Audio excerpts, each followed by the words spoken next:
here. There's a steal. Zador Phillips to the rim, slams it home. From the slot, and Rickles ends it in overtime. Is back, the hand up to Bugs, and he is spinning, and he's stopped at the goal line. Centennial wins it.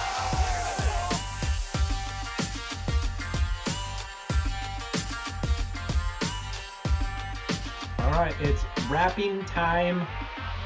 Sports 10 Fall Wrap 2020. This one, yeah, reeling them in. It's the football version. Just, are you reeling in our viewers by the baker's dozen? I was doing the wrapping. Yeah, I was doing the wrapping, and it turned into reeling. So I don't know. Maybe we'll name another show that. Let's talk. Maybe that's like your clickbait thing. You just want to set the lure and yeah. So anyway, football. So this is our wrap-up show since we don't have our big fall finale show with athlete guests where we, celebrate our athletes. We doing it remotely and being able to interview our guests through the old, interwebs.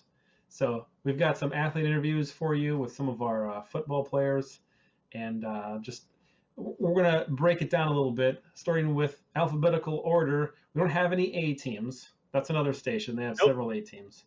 We, however, do have a B team. Letter B. They're not a B team. So Blaine Bengals. The B team. Centennial's the C team, and Spring Lake Park's the S team. Anyway, they're all great. They're all section champions. It's all great. But starting with the letter B, not a grade for anyone's performance. It's something we could aspire to as a grade. Let's talk about Bengal football.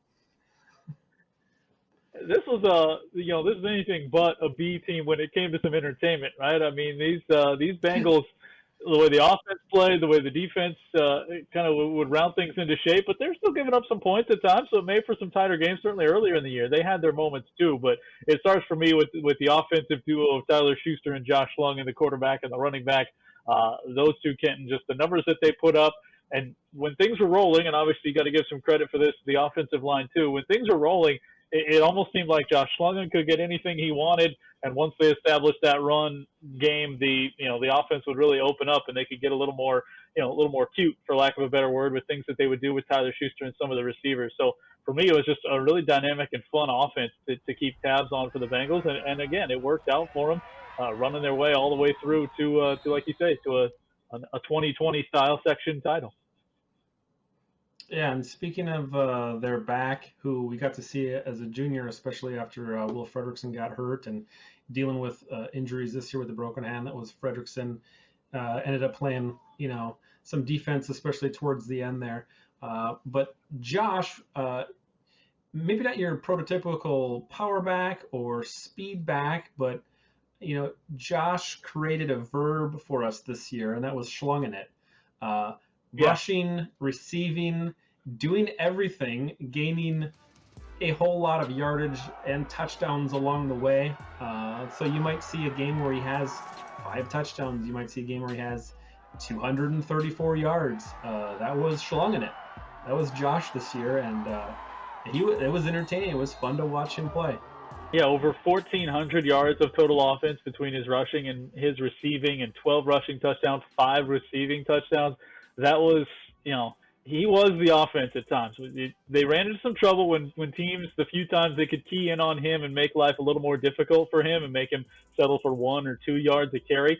But Tyler Schuster, the quarterback, also was able to do enough with his arm, which his completion percentage for a big chunk of the year was very high.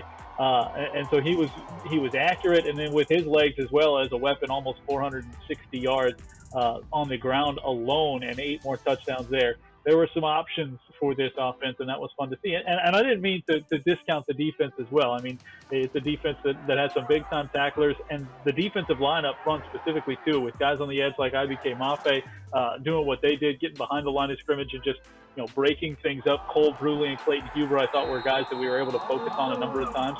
And you know what, Kenton? Again, I know this hurts you, but they had a big year because they also got to go to Centennial and beat up the Cougars pretty good. So I know they were all feeling pretty good about that when they were able to do that and then find their way to that big win over YZ at the end. Yeah, they like that. We just can't get a good Blaine Centennial game. They used to happen all the time, a decade ago.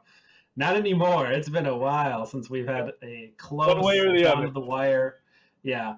But yeah, the Bengal defense, talk about a return to normalcy. Yeah, last year, took a step back with the defense. And I think the big difference this year was how dominant the defense was.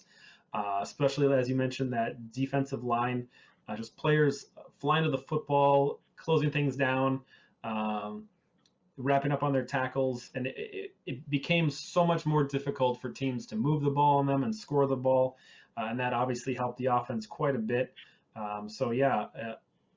Great to see Blaine's defense, get back that edge and just kind of overpowering teams this season. So that was, to me, I think that was the big difference maker, being able to control the ball and then the defense stepping up huge. Yeah, Daniel Oboya, that was the one defensive lineman I forgot there on the 4-man front. You can't do that because you talk about a guy who's able to overpower people. He did just that, and that made life a lot better for those guys at that second level. Their top two tacklers were their linebackers, Cody Foster and Jordan Gresseth, and Will Frederickson was right there too. And it just was up to those guys to kind of come clean things up after the offense was stymied by that defensive line up front. So yeah, it was a fun team to watch all the way around. Absolutely, and it was entertaining, some of the defensive line celebrations after a big tackle for loss. Yeah. So made some good. I appreciate good television, so that stuff's always good for putting together for highlights and then for next year's open. So thanks to that, guys. And next, alphabetically, C, Centennial Cougars. Did I do that right? C. Yes, you did. You did. C. While it didn't, we didn't see good things from some of the games, including the Blaine game. We did see them turn it on at the end of the year, and when playoffs came, holy cow, where was this team? For most of the year. So, in a shortened season like this was, it's harder to gauge where teams are at, and I think rankings are always funny at the beginning of the year, right? But even at the end of the year, it was hard to know where these teams actually kind of fit in, matching up against each other, not only in the conference but also section of the state. But Centennial, wow, what a finish to the year! Those are very tough games, and they came away with just one win, and then winning those final three. And to me, Kenton, what that signals is maybe the lack of scrimmages, kind of the stop and start of the season, not the true fall camp that no one had, but it was something that maybe hurt the Cougars a little bit more than other teams. What are they? They're an option offense. And if you don't get the reps to try and get everything ironed out that you need, make sure everybody's on the same page, you're going to have turnovers, you're going to have struggles on timing, and it's not going to look pretty at times. And maybe the fact that they put up 35, 36, 27 in their final 3 games of the year signals that, yeah, if they had a little more time together, that might have kicked into gear a little bit earlier, and we could have seen some different results because, they got some good performances all throughout the season. On both sides of the ball, and the defense was there too. It wasn't just offense. Giving up 28 points in the final 2 games to secure that section title, that was impressive as well. So I thought for me, Centennial season was more a season and a team that just needed a little bit more time to gel. But once they did, like you said, boy, they closed it out really strong. Yep, talking with some Centennial football captains here to look back on their crazy, wild fall that basically had a little bit of everything, some summer weather, some fall weather, trucked into the winter time a little bit, snuck a couple of games in there late, which was good to see, and a couple of wins for these guys as well. And 5 joining us here, so wanted to keep this kind of as flowing as possible here with these guys. So I've got them to answer 2 questions and then maybe a shout out if they've got it too. So as we start this, the questions are going to be pretty simple for these guys that we've seen, starting with what the highlight of the year was, and then just kind of looking at what they expect and what's exciting about the Cougar football program coming up. So to do that and to get us rolling, we're going to Frank. Zach, kind of take it away. Thank you. I definitely think the highlight of the year was when we beat Stillwater in the section championship, and we went back-to-back for the first time in school history, winning the section, and it was a great game, a lot of fun. It was just the perfect way to cap off the season. And in the future, I think that's the new standard of the program. is always competing for a section championship, and all the guys below us I know work really hard, and I think the future looks bright for them. And one guy I'd like to shout out and give thanks to is Michael Diggins. He always pushed us ever since we were sophomores when he came into the program, and really got a big role. And this spring we were online and everything over the summer. He was always still connecting with us. We had Google Meets and everything with the team, and he sent out workouts for the entire spring, and now in the winter too, he's still sending out workouts for us. And he's just been a really good role model and coach, and he really brought us together. And yeah, I'd like to give thanks. Sounds good, Zach. Ike, what about you? Yeah, definitely the championship. Nobody expected us to win the game. Like you're saying, Stillwater's going to win. We went in there, put that to fire, and proved everybody wrong. Like we've been saying all year, prove them wrong. So that was definitely the highlight. Future coming up. I know everybody below is good. The class below us is good. The freshman class is going to be really good. Keep an eye on them for sure. And then shout out to Frank Sens. Probably the best strength. He's always pushing us. Everybody's there to work for him. He's motivating, and coaches especially. We got a great coaching staff. All right, Ike. Sam, what about you? I'd have to agree with those guys. Winning that section championship is pretty great. A lot of people were doubting us going, and it was a good way to end the season. A lot of people don't get to say it. They finish the year on a win, so that was something. And then for the future of the program, like Ike said also, I'm really excited to watch these guys below us. We got some studs that really stepped up this year on the offense and the defense, so they'll be pretty electric to watch next year. And then I'd really like to give a shout out to the entire coaching staff, just sticking with us all the way through all the hardships that we had with COVID. Like Frank said, over the summer, not being able to get together, making sure that they're reaching out, giving us workouts. And then the fans too, that really stuck with us the entire way, because we had a lot of guys who really weren't believing in us, even guys from last year's team that graduated. So having the people that were really sticking with us the entire way was pretty great. All right, go ahead, Justin, take it. Yeah, I think Stillwater was definitely a good memory, but my favorite one was probably Maple Grove when we got our first win and we upset them. I don't think anybody expected us to win that one.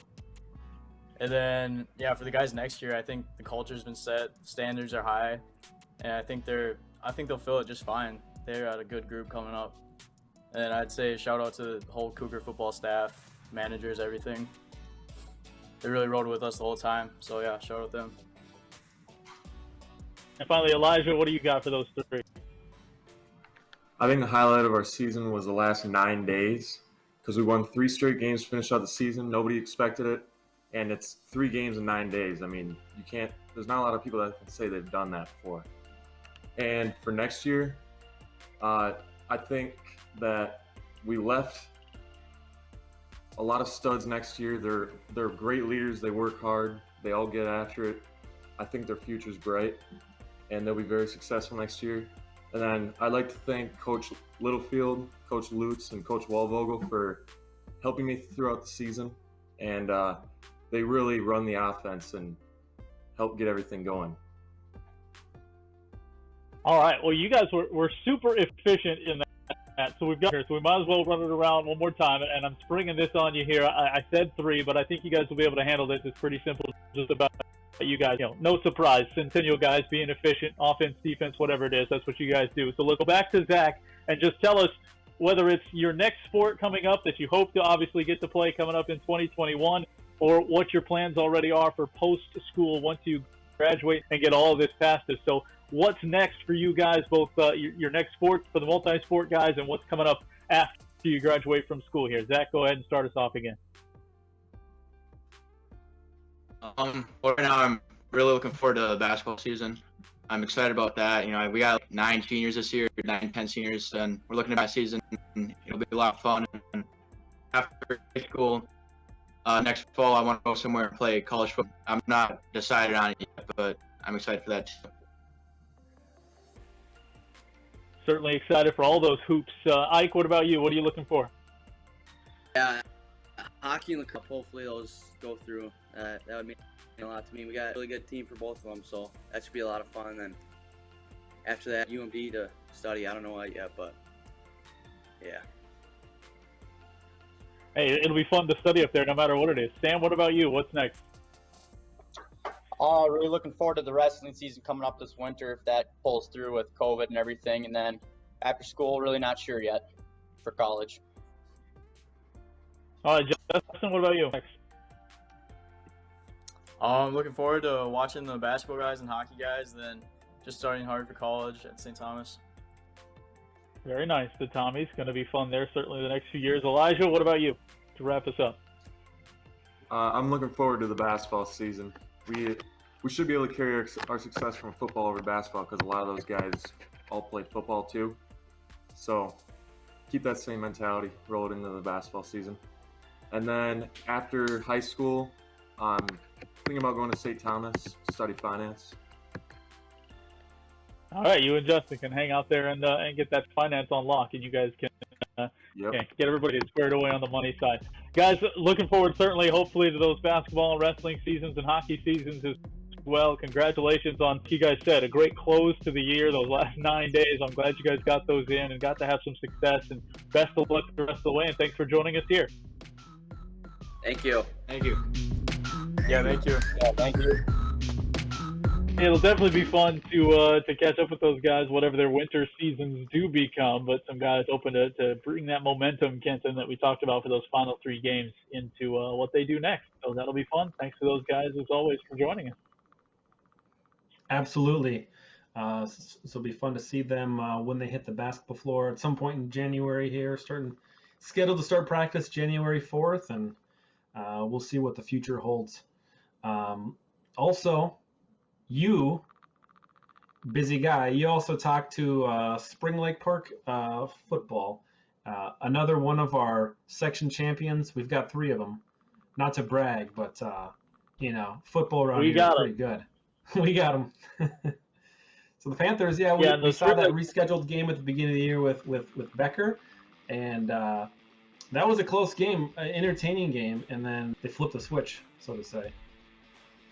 Yeah, they had, less than 12 hours notice, basically, to try and figure out how to play Becker, and they went out and did it and still had a chance to win that game in the final seconds, losing it 20-13. But that was it. If you were looking for bad games for the Spring Lake Park Panthers the rest of the way, 6 straight wins to close the season, including not once but twice beating your rivals, the Irondale Knights. And 5 of those games were shutouts. They allowed 6 total points in their final 6 wins of the season. The offense, no slouches either, only once scored less than 21 points in the final 6 games. So that was a team that they got it rolling. And again, I think you go back to what I said about Centennial and being a team with an offense predicated a lot on timing and getting some reps, and you would see that at times. There were some inconsistencies with this Panther offense, but the way the defense played and the offense would make enough plays, through the course of a game, find a way to make a couple big plays here and there, even in the close ones, to make them not as close as they felt sometimes throughout those games. Even the last Irondale game felt a little closer than 21-0 than it ended up being. So the Panthers, hats off to them for battling through some of that adversity on the schedule and finding ways to get it done. The 5 shutouts blows my mind. It's hard to do better than that unless you're getting like 3, 4, 5 turnovers a game. And they did that too. Their secondary just picking off 1 out of every 4 passes. I'm making that up, but it seemed that way. I'm cutting highlights of it. I'm like, here's another interception.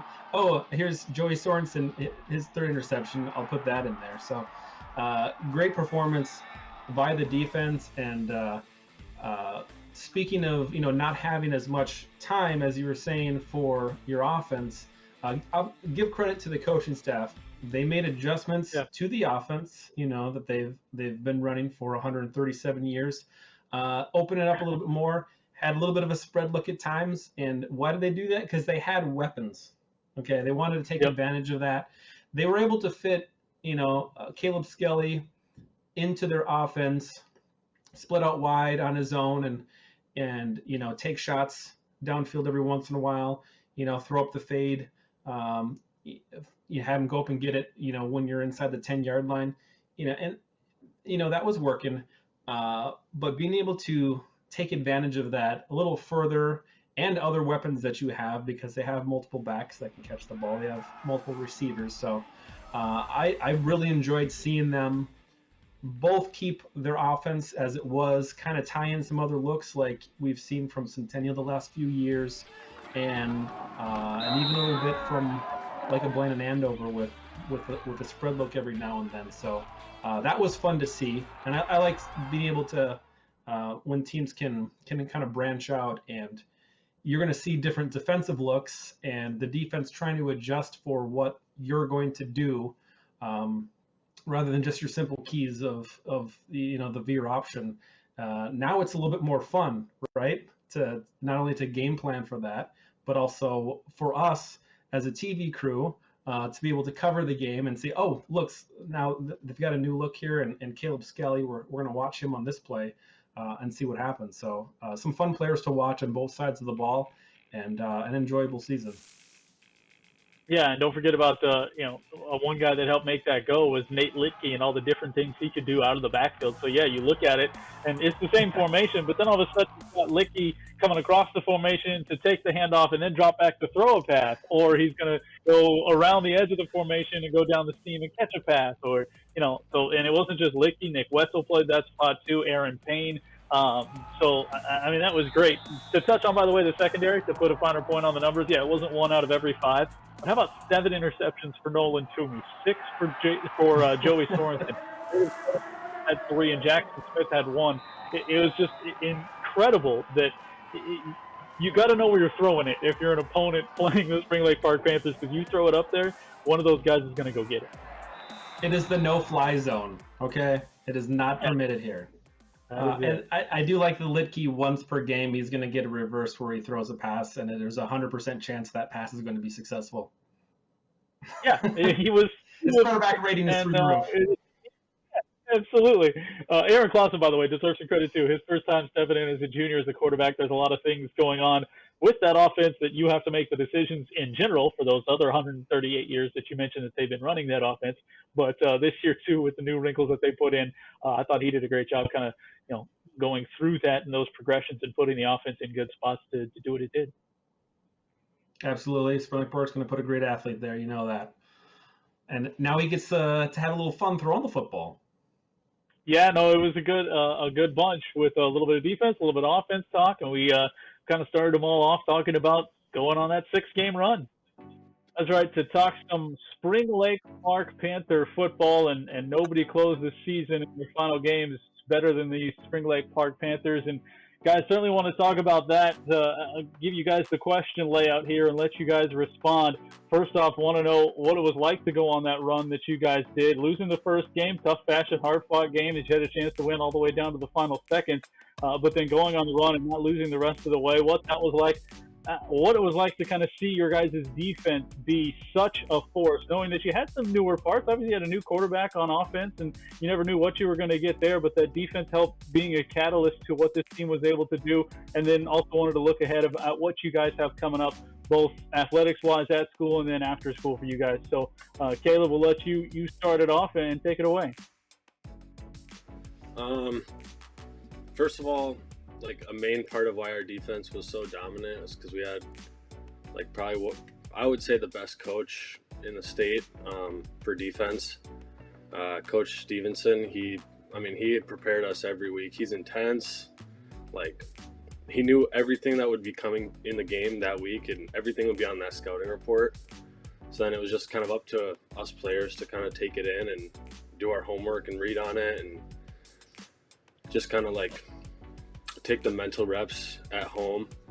But for me in the winter, hopefully basketball starts up. Yeah.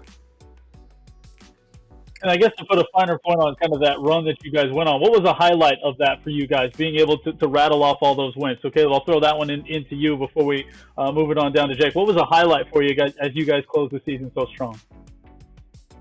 I think the highlight was just like winning that final game and just winning the sections 3 years in a row. It's pretty cool. And then being able to actually play that last game and like take our final breath, like this is it for us, like looking at all our teammates and just soaking in every last moment we had with our brothers that we've been playing for our whole lives. Jake, what about you? Yeah, I think first game was tough. Like, it was kind of an eye-opener for the team. And after the first game, we kind of realized that everyone's got to buy in a little more. Like, we got to put in a little more work, pick each other up. And then I think after that first game, we kind of bonded a little more and came together as a team. And I think that's what kind of helped us go undefeated the rest of the way. What about And that then- defense for you? What those guys? Yeah. I love being part of the defense and just watching the team. There's so much leadership going on with Caleb. The coach helped create so many leaders throughout the defense. I mean, we had so many seniors. Everyone was picking each other up on every play, like having fun. Just it was really something to enjoy being out there. And then what are you looking? In the winter, I got hockey coming up. I'm a captain of the hockey team. Hopefully, you can have a good season and get ready for it. Chris, obviously you have a little different perspective on the defense being on that O-line, but when you look at your guys' start to the season and how you guys got on a run, what was the highlight there for you? I think the highlight was coming together as a team and kind of understanding more that you're not guaranteed a game every week. The team could cancel, you could get shut down, and that it's every day could be your last day. You got to keep working and try to be the best because you never know when it's done. And what about seeing that defense week to week? You had to go up against some of those guys maybe a little bit in practice, but how much confidence did that give you guys on the offensive side to go out there and do what you could do? I think it helped us a lot in practice because the defense we played every day in practice was a lot better than any of the teams we faced all year long. Yeah, the first game Becker was pretty good, but part of it was we weren't prepared, and that was on us. But Well, a little bit on knowing less than 24 hours ahead of time who you're going to play too. So we'll give you a little credit for that too. And then finally, what do you got coming up next season, and what are you looking to do after school there, Chris? In the winter, I wrestle. I'm a captain of the wrestling team.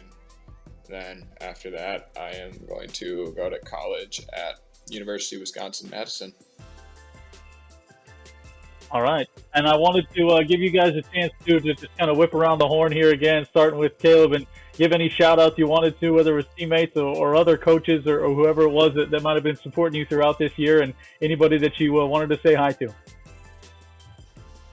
Shout out to Aaron Clausen, QB1, Jacob Fritz, just battling injuries all year, still being a leader. Grandpa Jim, just playing catch with me in the living room when I was like 6. And Durag Steve.